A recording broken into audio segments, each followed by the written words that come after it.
കാരശ്ശേരി ഗ്രാമപഞ്ചായത്തിലെ കോൺക്രീറ്റ് ചെയ്ത് നവീകരിച്ച മഠത്തിൽ കുന്നുമ്മൽ റോഡ് ഉദ്ഘാടനം ചെയ്തു. ലിൻഡോ ജോസഫ് MLA ഉദ്ഘാടന കർമ്മം നിർവഹിച്ചു.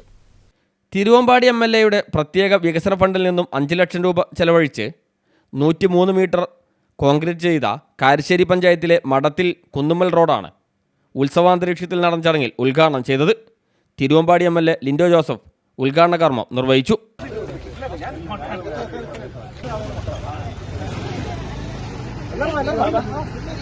ഒരു തെരഞ്ഞെടുപ്പിന്റെ ഭാഗമായി ഇവിടെ വന്ന ഘട്ടത്തിൽ ഇവിടുന്ന് നമ്മുടെ പാർട്ടിയുടെ നേതാക്കന്മാരോട്ടുള്ള ആളുകളെല്ലാം പറഞ്ഞതിന്റെ അടിസ്ഥാനത്തിൽ ഇവിടെ ഇങ്ങനത്തെ ഒരു വളരെ മോശമായി കിടക്കുന്ന ഒരു റോഡ് ഉണ്ട് എന്ന് മനസ്സിലാക്കി അതിന്റെ അടിസ്ഥാനത്തിൽ നമ്മൾ അനുവദിച്ച ഫണ്ടിൽ നിന്നുകൊണ്ടാണ് ഈ റോഡ് ഇപ്പോൾ പൂർത്തീകരിച്ച് പൂർണ്ണങ്ങെത്തിയോ.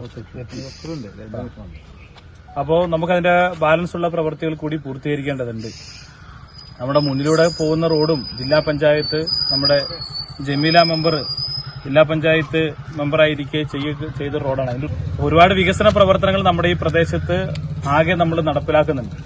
ചടങ്ങിൽ വാർഡ് മെമ്പർ സുബൈദ മാളിയേക്കൽ അധ്യക്ഷയായി. Panchayat president G. Abdul Akbar, vice president M. Divya, ward member Saritha, Saji Thomas, Sunitha Kannankara, Savad Ibrahim, Abdul Harif, Sudheesh Karitipurath, Harish Manthra, Sathi Manthra, Manthra Vinod, Ravindran Madathil തുടങ്ങിയവർ സംസാരിച്ചു. News bureau, Mukkam.